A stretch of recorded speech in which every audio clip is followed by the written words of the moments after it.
Sir నమస్కారం sir. నమస్తే. Sir Vallabhaneni Vamsi అజ్ఞాతంలోకి వెళ్ళిపోయాడు, లేదా కనిపించడం లేదు, పరారీలో ఉన్నాడు, దేశం విడిచి పారిపోయారని చెప్పేసి ఇటువంటి వార్తలు ఆయన ఇప్పుడు ప్రచారంలో ఉన్నాయి సార్. ఆయన మీద ఒక కేసు కూడా రెడీగా ఉంది. పోలీసులు కూడా ఆయన వెతికే పనిలో పడ్డారు అని చెప్పేసి వార్తలైతే వస్తున్నాయి సార్. నిజంగా ఆయన పారిపోయారా? ఇప్పుడు ఆయన మీద నమోదైన కేసు ఏంటి? మరి దాని గురించి ఏం చెప్తారు సార్ మీరు? అంటే వల్లభనేని వంశీ గన్నవరం టీడీపీ ఆఫీస్ మీద దాడి చేశాడు. ఆయన దాడి చేయలేదు, దాడి జరిగింది. ఓకే. దాడి జరిగిన మాట వాస్తవం. ఆ వీడియోలు, ఆ కటింగ్స్ అందరూ చూశారు. అదే సందర్భంగా తెలుగుదేశం నాయకులను అరెస్ట్ చేశారు, పట్టాభిని అరెస్ట్ చేశారు. కొట్టారు నన్ను అని కూడా ఆయన బయటకు వచ్చి చెప్పుకున్నాడు. 3rd డిగ్రీ ఉపయోగించారు నా మీద అని పట్టాభి ఆ రోజుల్లో మాట్లాడటం, ఆయన భార్య మాట్లాడటం, ఆయన ఇంటి నుంచి తరలించినటువంటి పద్ధతి మీద కూడా రకరకాల వీడియోలు ఉన్నాయి పట్టాభిని. అయితే ఇప్పుడు ఆ దాడి చేసిన వాళ్ళ మీద తిరిగి కేసులు, అంటే అప్పటి ప్రభుత్వం వీళ్ళది, ఇప్పుడు ప్రభుత్వం మారింది కాబట్టి ఆ కేసులో వల్లభనేని వంశీ కొంత గైడ్ చేశాడు వాళ్ళని అనేది ఆరోపణ. అది అప్పుడు కూడా మాట్లాడారు. అదే ఆరోపణల ప్రాతిపదికగా ఇప్పుడు వచ్చినటువంటి కొత్త డిఎస్పి ఇలాంటి నిర్ణయం తీసుకుని ఈయన అరెస్ట్ చేస్తాడు. ఆల్రెడీ ఆయన తిరుగుతున్నాడు, ఈయన పరారీలో ఉన్నాడు, ఎక్కడున్నాడో తెలియదు. ఆయన దేశం దాటి వెళ్ళిపోయాడా, లేకపోతే దేశీయంగానే ఉన్నాడా, దేశంలో ఇంకెక్కడైనా ఉన్నాడా, లేకపోతే గన్నవరం పక్కన ఉన్నటువంటి విజయవాడలో ఉన్నాడా అనేది చర్చ. అయితే వల్లభనేని వంశీ ఒకడే కాదు, ఇప్పుడు అక్కడ మంగళగిరి దగ్గర ఉన్నటువంటి తెలుగుదేశం పార్టీ కేంద్ర కార్యాలయం మీద కూడా ఒక దాడి జరిగింది. ఆ దాడి జరిగినప్పుడు 21 అక్టోబర్లో జరిగింది ఆ దాడి. ఇవన్నీ అదే టైంలో జరిగిన దాడులే.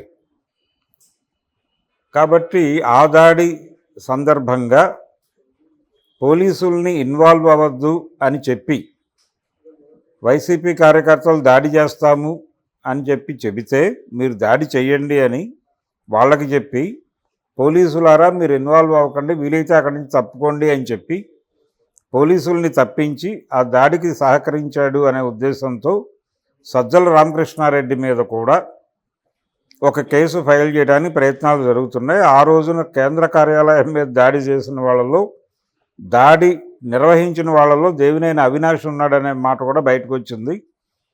ఈ అకౌంట్లో దేవినేని అవినాష్ ఆల్రెడీ ముందస్తు బెయిల్ కోసం వేసుకున్నాడు. ఇప్పుడు అదే బాటలో సజ్జల రామకృష్ణారెడ్డి గారు కూడా పెడుతున్నాడు. ఈ ముందస్తులు యాక్సెప్ట్ కాకపోతే, ఇప్పుడు ముందస్తు మీద చంద్రబాబు గారి ముందస్తు మీద రకరకాలుగా జోకులు వేసాడు సజ్జల రామకృష్ణారెడ్డి. వీళ్ళిద్దరే కాదు, ఆర్కే ఇది కూడా ఉంది, ప్రమేయం ఉంది ఆ రోజున దాడిలో అని చెప్తున్నారు. ఎవరు? మంగళగిరి మాజీ ఎమ్మెల్యే రామకృష్ణారెడ్డి, వారి పాత్ర కూడా ఉంది అని మాట్లాడుతున్నారు. ఇప్పుడు వీళ్ళందరి మీద కలిపి కేసు పెట్టి వీళ్ళందరినీ లోపల వేయాలనేది ఒక ప్రోగ్రాం నడుస్తోంది. ఇలా కార్యాలయాల మీద దాడులు ఎక్కడెక్కడ జరిగినాయో, అది గన్నవరం కావచ్చు, కేంద్ర కార్యాలయం కావచ్చు, ఇప్పుడు వీళ్ళందరూ కూడా కోర్టుకు వెళ్ళి ముందస్తు బెయిళ్లు పెట్టుకునేటువంటి పనిలో ఉన్నారు.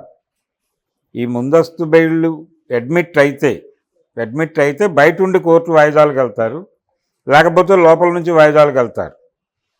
లోపల నుంచి వాయిదాలకు వెళ్ళిన తర్వాత కొద్ది రోజులకు న్యాయస్థానానికి నమ్మకం కుదిరితే బెయిల్ ఇస్తారు, బయటకు వస్తారు. ఇది కార్యక్రమం. 52 రోజులు బెయిల్ లేకుండా లోపల కూర్చున్న చరిత్ర ఉంది కదా చంద్రబాబు నాయుడుకి. అంతకంటే ఎక్కువ రోజులు, సంవత్సరం దాటి జైల్లో ఉన్నాడు కదా ఆయన, 16 నెలల పైన జగన్మోహన్ రెడ్డి. కాబట్టి ఈ వ్యవహారంలో ఇప్పుడు జరుగుతున్నటువంటి విజయవాడలో పోలీసులు రంగప్రవేశం చేసి పెడుతున్నటువంటి కొత్త కేసులకు సంబంధించి ఎవరెవరు అరెస్ట్ అవుతారు అనే దాని మీద రకరకాల స్పెక్యులేషన్స్ ఉన్నాయి. సజ్జల అరెస్ట్ అయ్యే ఛాన్స్ ఉంది. అంటే ఆయనకి బెయిల్ గ్రాంట్ కాకపోతే ఇమ్మీడియట్గా ఆయన లోపలేస్తారు, ఎందుకంటే ఆయనే కెలుక్కున్నాడు ఇప్పుడు అని చెప్తున్నారు. ఆయనతో పాటు ఆర్కేతో పాటు ఇప్పుడు ఇందాక మనం ప్రస్తావించినటువంటి వల్లభనేని వంశీ. ఈ కార్యాలయాల మీద దాడులు, కార్యకర్తల మీద జరిగినటువంటి దాడులు, కార్యకర్తల మొరేల్ దెబ్బతీయటానికి రకరకాల ప్రయత్నాలు చేసిన వాళ్ళు, వీళ్ళందరి మీద కలిపి కేసులు పెట్టే పనిలో టీడీపీ గవర్నమెంట్ ఉన్నట్టుగా అయితే అర్థమవుతోంది.